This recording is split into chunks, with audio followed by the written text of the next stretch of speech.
Hey, how's it going, everybody? Bonus time.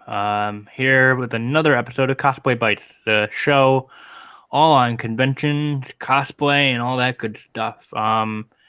With me, I have my wonderful best friend, Oh My Sophie. Hello, I'm so excited to be here. Thank you for having me. Yeah, thank you for doing this with me. I know had a lot of crazy confusion with last month and all Yeah. that stuff. But you're here now, so that's all Yeah. that matters. Um, Before we get into it, just a quick couple of housekeeping stuff as usual. On my blog, I just had a post go live today on Sweet Angel's Berserker Yuna, and then tomorrow you can look forward to Fenrir Freya's Starfire, Shellenin's 2B in a few weeks, Oki Cosby as Armored Mirror, which debuted at C2E2, which we're going to talk about today, and a whole bunch of other awesome people. And maybe one Kasukan post because photos are still coming out. There's too many good ones.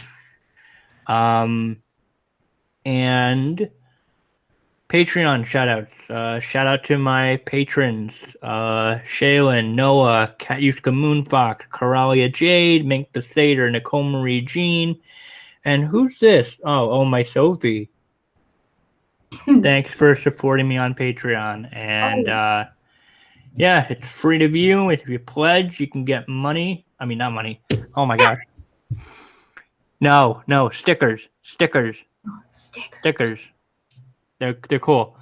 And that's one way you can support the show. You can also become a supporter on Anchor, which is where you can listen to it, or rate and review the show on Spotify or iTunes. It helps, guys. It really does. Um, all right. So with that being said, first let's talk about Sophie for a little bit. So I've known her for a good couple of years, and 5 now, right? 5 years. 5 years, really. Yeah, Yeah. crazy. And it was an accident, right? You just stumbled each other Mhm. on Messenger. Yeah, and I used, yeah, I don't even know how. We just I stumbled can't. upon it right after I started like doing cosplay more. Yeah, you and Sissa were a Yeah, duo, and then you eventually went on doing your own thing together, and I did your logo at one yeah. point. I still have that logo saved in a folder on my laptop. It was the first Aw, logo we ever had. yeah. Oh, that's sweet. No, I used it in my portfolio, so Yeah. I'm really proud of it.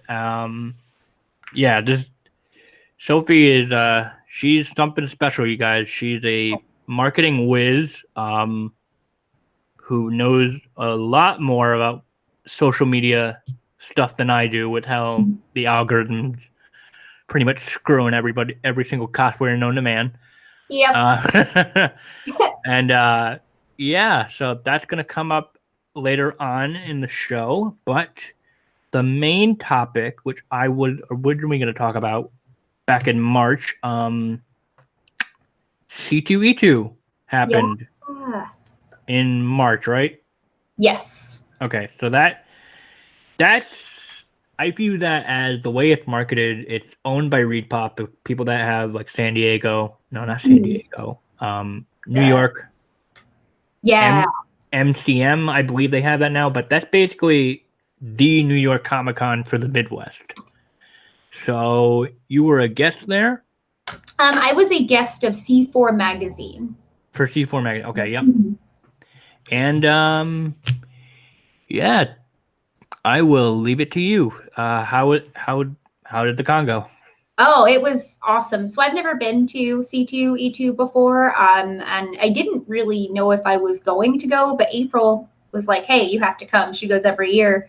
Um, so and then we the Eben Project Eben Blade, we were supposed to like march together or do photos together there. So um, I was really excited to go and just attend. And then C4 Magazine had reached out and asked if me and April would work their booth and promote that. And so it just all fell together really nicely. And it was amazing. Like the people were awesome. It was kind of nice to be like like we only had an hour of booth time each day. So normally I'm at like the whole time, at the cons I'm at. So it was really nice to get to like wander around and look at stuff and talk to the other cosplayers. And the cosplay contest just blew me away. I had a few friends competing, but there was some cosplayers in it internationally that I'd never heard of. But I can't. The work is like it makes you so inspired. Like I was sitting in the hotel room with April Gloria, Jedi Amanda, and Alexandria Lee Studios and Chelsea Currently Cosplay. And we were watching the contest, and I was just so filled with inspiration. Like, oh my gosh, I never thought about competing before, but now I'm like, I kind of want to. Right. So you went there representing C4 magazine. How you keep going? Like without the vendors or? Oh yeah, there was. Oh, I can't remember what they're called, but so April's very into Critical Role. Right. And I watched an episode with them there, and it's fantastic. I love D&D, but I'd never really paid attention to Critical Role, but it was amazing. But they had a vendor who has the wood tables for D&D and all the just like these cool boxes, just all this. It was just different vendors than I see typically at shows, because I do a lot of different shows, but a big bulk of my shows are Wizard World. So there's kind of the same vendors that travel. So it was exciting to get to see so many different like artists and just the sheer amount of people. Have you been to C2E2? No, but I can imagine what it's like, considering I'll see pictures of it. It's like, oh yeah, it's the same red carpet that New York Comic Con has. So yeah. Yeah, it was awesome. And I was excited to do the Ebon Blade, but I mean, those costumes are very complicated. Like mine wasn't really finished. And of our group, I think it was like 40 of us who had planned to, only like 3 of us like were able to meet up or even had the costumes ready. Oh boy. Yeah, which like I said, I rushed mine at the end so fast to get it done that because that was right in the middle of my, like I basically did 4 shows in a row. So so I wasn't super happy with my build anyway. And now I've had time to kind of refine it. And me and Eugene Photo Video are going to do a really cool cosplay music video with it. So. Oh, nice. So it wasn't for nothing. Wasn't for nothing. One thing that I was thinking about when I was just trying to plan out this episode was I feel like cosplayers, they go to all these shows and they always have one or a couple that's like their big show. Like this is their convention where they bust out the stops and like their favorite show. So like for me, that's New York Comic Con. Like that's my show every year. Yeah. What about you? So it was always A-Kon in Dallas, Texas. That's where I discovered cosplay. It's the first convention I ever went to. So it was always A-Kon, but the last couple of years, it's been kind of hit or miss that I've gone there. So it's become Planet Comic-Con in Kansas City, which is huge. Like people don't realize how I would say it's, if not like the second biggest show in the Midwest, very close to it. So that's kind of my home community. So that's become like my big show, like because it's so close and I don't have to fly there. I got to take all of my props and my handmade pieces and display them instead of just print. So that was kind of like the big show for me so far this year. Yeah. But A-Kon has my heart forever. That's a special show to me. Yeah. For sure. Yeah, PAX East was mine. And I went this year on Friday, and it was fun. I got to spend a lot of time with my friends and saw a couple of girls that were there, spent some time with them. It was good. I know a lot of cosplayers, they all have BlizzCon be their con of the year where they bust out all the insane, crazy builds, and then you got like Zach Fisher and his sadist designs. Yeah. And then some have it early in the year with KatsuCon because Katsu's known for like all their big builds and whatnot with the gorgeous scenery and the gazebo and all that. So I really want to go to Katsu next year. Like I want to plan that way ahead and just go. I have some friends going, so they have a room. So I think I'm always, I don't know. I just, other than A-Kon, I don't really like attend a ton of conventions just because like, when I can be home, I want to be. But I think next year Katsu, and I'd really like to do Dragon because I've never done Dragon Con. Dragon Con, I've heard. is Yeah. another big one for some cosplayers. Yeah. Yeah, you got to get your butt to the East Coast so I can meet you. Yeah. Every time I go to the East Coast, I'm too far down. I'm like Florida, Georgia area. Right, right. I'd like Yeah, to do New York Comic Con this year. There's a couple of companies I've been speaking with who are interested in, like, they hire cosplayers every year for stuff. yeah, So if I can get there, I will. yeah. If not New York, I mean, I definitely have Katsu in my sights for next year because I couldn't go this year. Yeah, that's a big one. I really, really want to do that. Yeah, they the hotel prices got jacked up a little bit, and then they added in the like you need a badge to go into the hotel. So Oh, I like, heard, yeah. yeah, you can't lobby con it like I did the last 2 years. LobbyCon. Yeah, Acon stopped that as well. People used to do that there. And I think Acon kind of, and this year it's not in a hotel though, it's at a park. Things kind of got messed up this year. But normally, yeah, for a while they stopped the LobbyCon thing too. right, right. Um, did you host any panels at C2E2 or it was just Um, with C4? it was just with C4. So I was going to do a panel on cosplay entrepreneurship with the people who run C4, but it didn't end up working out because April and I drove, and it's 12 hours with stops. No. Yeah, on Sunday we ended up having to leave pretty early to try and, get out and get on the road. So I wasn't able to, but I would have loved to. I love Yeah. panels. That's probably one of my favorite things. What kind of topics do you usually talk about when you do panels?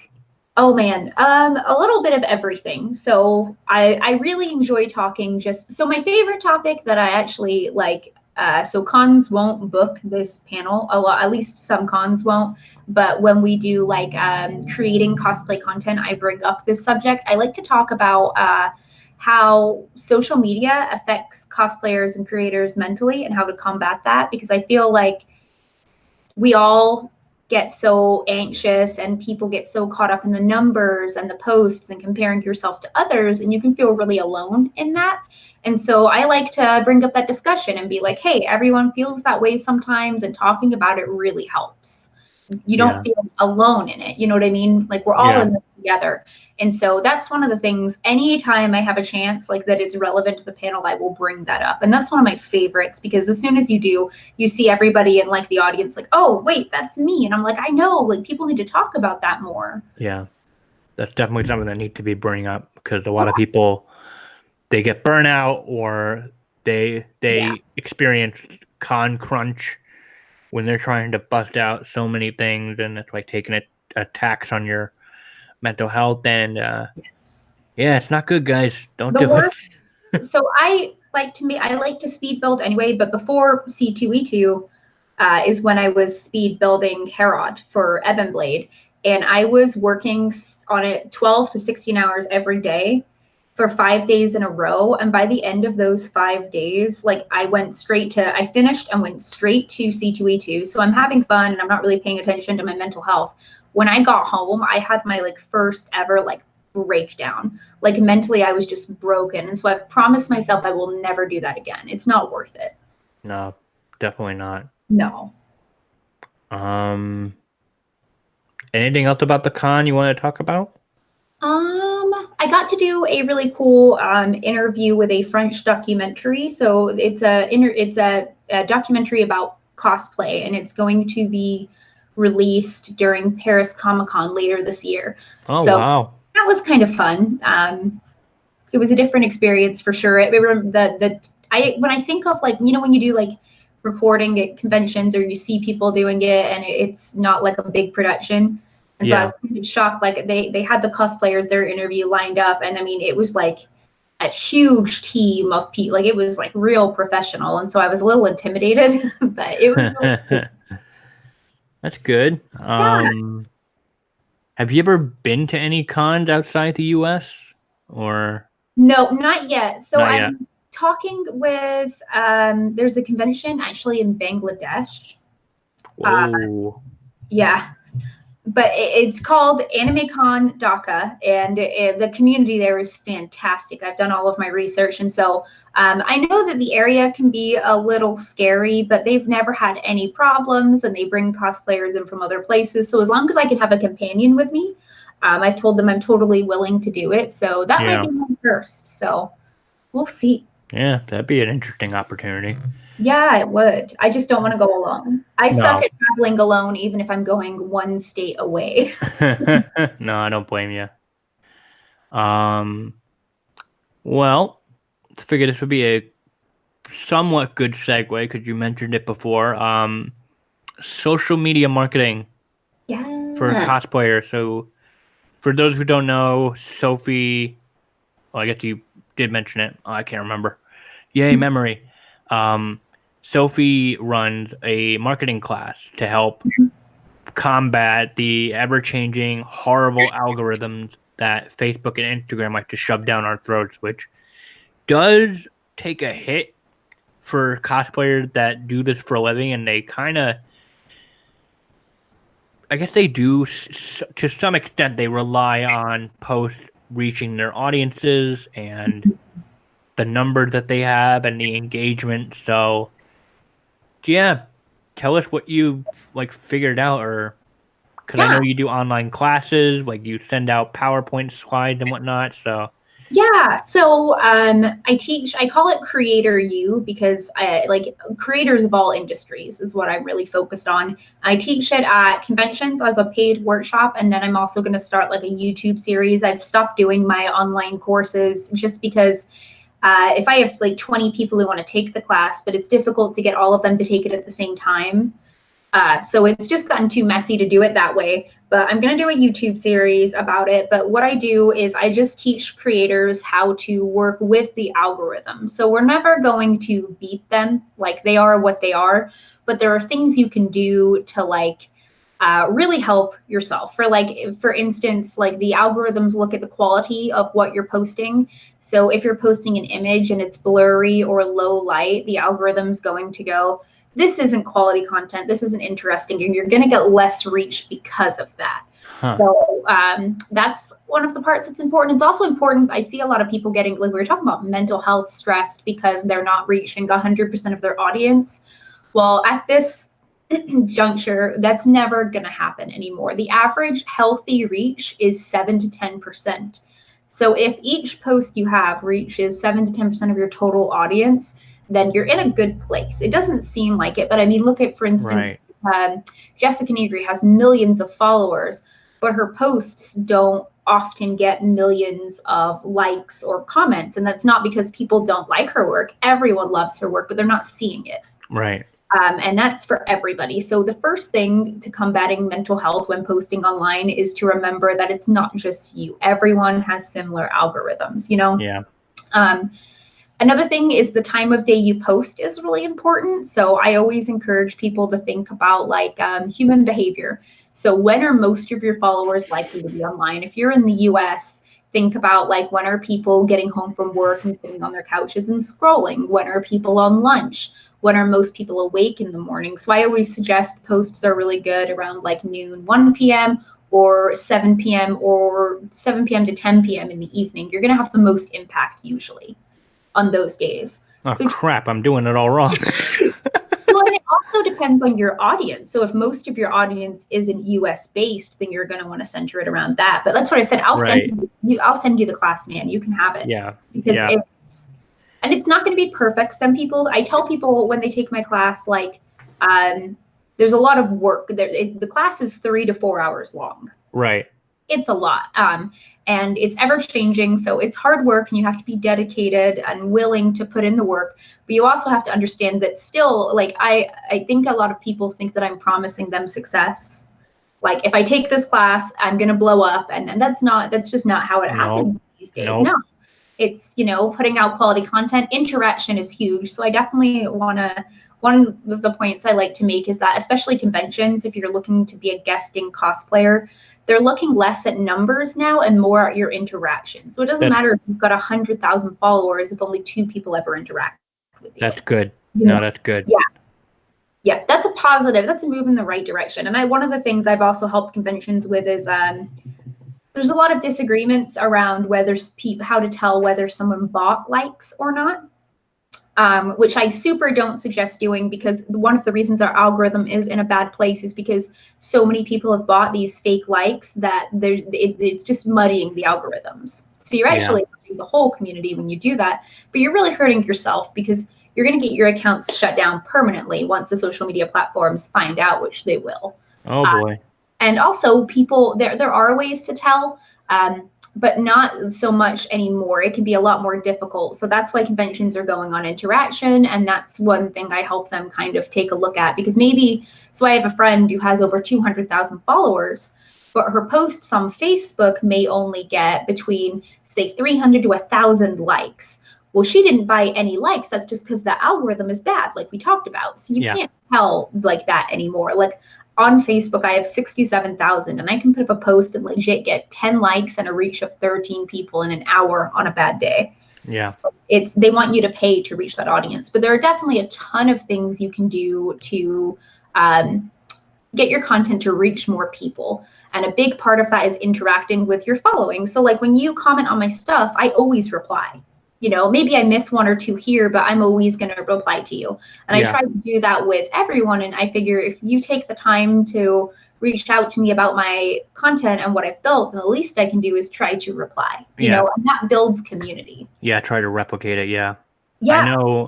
I know from my blog, when a post goes up, it's always been for me to have it go up at 11 a.m. my time, which is 8 a.m. for the West Coast, because that's the time that they give me when I go to schedule a post.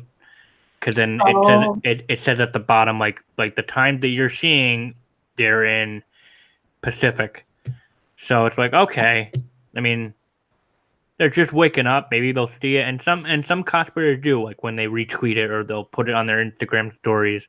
Yeah. And like that's pretty much the same when I upload or when I send out the public link for each episode for the show. I also try to do it on a day where it's already taken up by a post going up. So like I recorded an episode yesterday. Yeah. That public link, like it's on my Patreon already. Like I try to get it up on my Patreon so people can watch it, listen to it there as soon as they can. But then they can also just happen to look at Spotify or iTunes, because within a day it'll grab the RSS feed and it'll pop up on their sites and also on my blog, because I had it like embedded.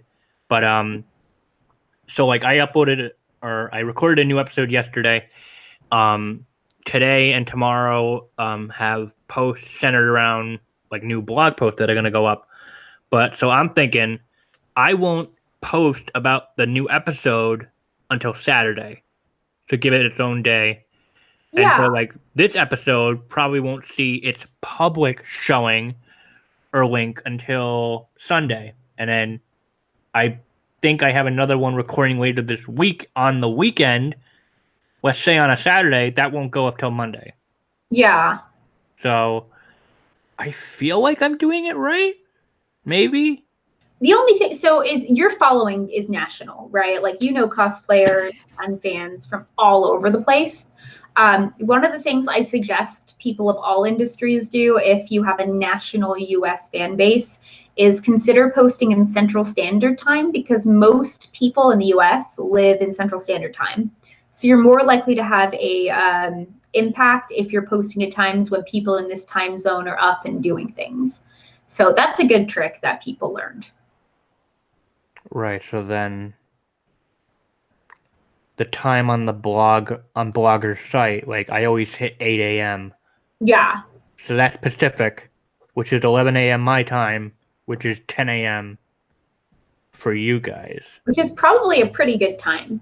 Yeah, So I only do it earlier on certain occasions where if I'm like I'm gonna be on errands during the morning, yeah, where I won't be at my computer like ready to post it immediately.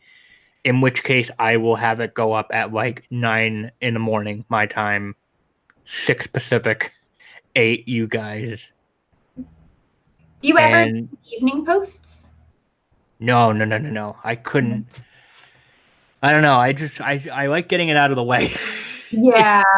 I don't like, and especially considering my work, like my IRL jobs, all of them involve night shifts. Okay, On yeah. the days that like posts go up where I'm at work, it's all night shifts. So it's like, my only opportunity would be when I go on break, but I'm like still like just get it out of the way in the morning. Yeah. You should like unsolicited advice. So like for instance, when this comes out, I took a photo of like the laptop in front of me to be like, hey, I did a thing with James. But when it comes out and I actually announce it for you, I will do it in the evening. So like maybe the cosplayers you have on, you could ask them like, hey, when you post about it, can you make sure it's evenings? Because then you're hitting the morning and they're hitting the evenings and you're across everything. That is a damn good idea. I'll have to make a note of that. I'll have to let the girl know that I recorded with yesterday to do that. Yeah, 7 p.m. is a great time. It's the Okay. start of like the golden hours. Right. Weird. Yeah, social media is weird, Yeah.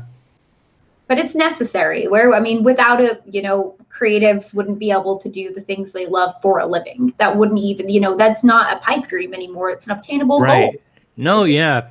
I read a book recently that I really fell in love with where I mean, I'm trying to break into my career in graphic design still, but I mean, it put the idea that people our age, like in this time era, like the 9 to 5 typical job is kind of like not doing it for us. Yeah, And like I'm just thinking like YouTubers and cosplayers, they can do that for a living. So it's like, why not me? yeah.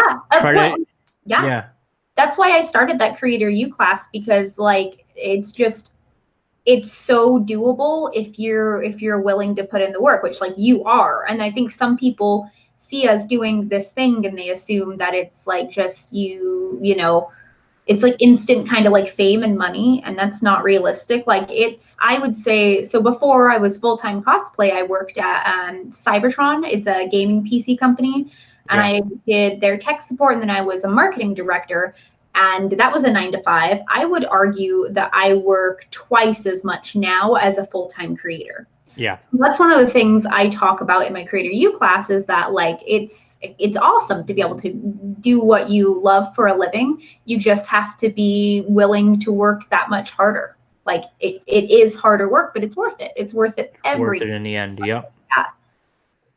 And it can take years to go full time. I meet a lot of people who, maybe they've just gotten started and they don't understand why they're not full time yet. For me, it took 3 years, and I think that I've been very lucky. I feel like I had opportunities that helped me kind of like move a little bit faster. But still, I have Yeah. that. So that's also something that I like to talk about is like, um, even as a full time creator, I have to be prepared for a month when maybe I haven't had a guest appearance that month, so I don't have that income, and maybe I have a low month on Patreon. Like you have to be prepared for all of these things. Right. Yeah. But it's worth it. I mean, like you said, 9 to 5s don't really cut it in this day and age. Right. It's all stuff that our parents talked about when we were younger, but now it's just we've grown past it. Like We and just live like in a whole new world. Excuse me, it's just so different now. The yeah, opportunities are different, and people like to support creatives. Like, you support a lot of creatives. Before, you were like really doing your own thing. You had your blog, but now you've blown up beyond that. But like before that, you were like, so I mean, you're still like so supportive. Like you're one of the best people in the community. Like you aw, heartfelt support people, and I love that.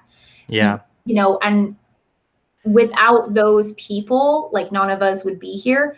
But like also there are millions of those people. That's what people who want to do with their money. They want to support other creators. That's what I do right, with my money. yeah, I think it's an awesome ecosystem. yeah, yeah. Well said. What else? What else do you want to talk about? Well, I don't know. Favorite cosplay you recently did? Oh, I will say Herod when my axe is done. But actually, I think My favorite is the one I'm working on right now already. So I started on it yesterday, and it's Dark Mode Riku from Kingdom Hearts. Yes. Yes, and it's a dream cosplay I've always wanted to do, and the bodysuit has just turned out better than I expected. And right before I did all the stuff I did today, I was cutting out the muscles, so I'm cross-playing for this one. So Right. I'm transformed into Riku. And I'm just so excited already. Like, it's not finished yet, and I'm already like, this is my best cosplay ever. Yeah. You'll have to bring that to a con, and I'll bring my Riku, and we can do a photo shoot or just take pics together. Yes, I Yeah. would love that. Yeah. I'm excited. I must have a thing for Rikus. This will be the second character I've cosplayed named Riku. Took me a second. Oh, yeah. Took me a second.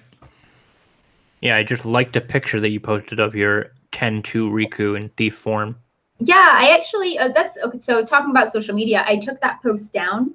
And one of the things I also let people know is like, it's okay to take a post down if it's performing badly. So, I posted at a bad time, and the reach was less than 1% in the first hour. It was way below what any of my other posts were. So, I took it down, and I'll try again at a different time. So, Right. people seem afraid to take posts down, but it's your social media. You can totally do that. Right. Right. You can do whatever you want. Whatever you guys want. Yeah. Yeah. Well, if there's nothing else that we could think of, I guess we could try to at least wrap it up for tonight. If they want to follow your stuff, where do they go?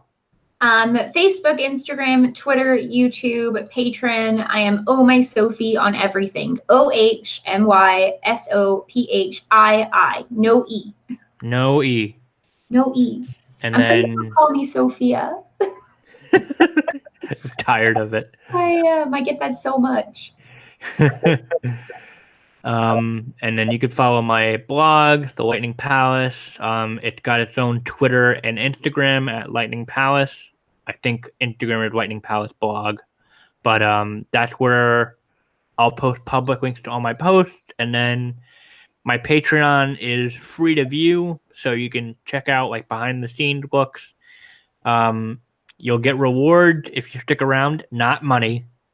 You get stickers, and you can become immortalized in my blog. Who doesn't love stickers? Your stickers are on my laptop. Oh my God, you're gonna make me cry. And yeah, this month is gonna be big. I should have one more episode for April, and yeah, I got a lot of neat stuff planned for the upcoming month. So Can I suggest? Can I send you a list of like cosplayers I suggest to have on the show? Yeah. Yeah, you could do it when we wrap up. Heck yeah. I'll make a list on my phone. Oh my God. Yes. Thank you so much, Sophie, for doing this with me. I know it's been crazy. You're such an amazing supporter and friend. I love you bunches. And bunches. Yeah. Thanks for listening, guys. Catch you later. Bye. Bye.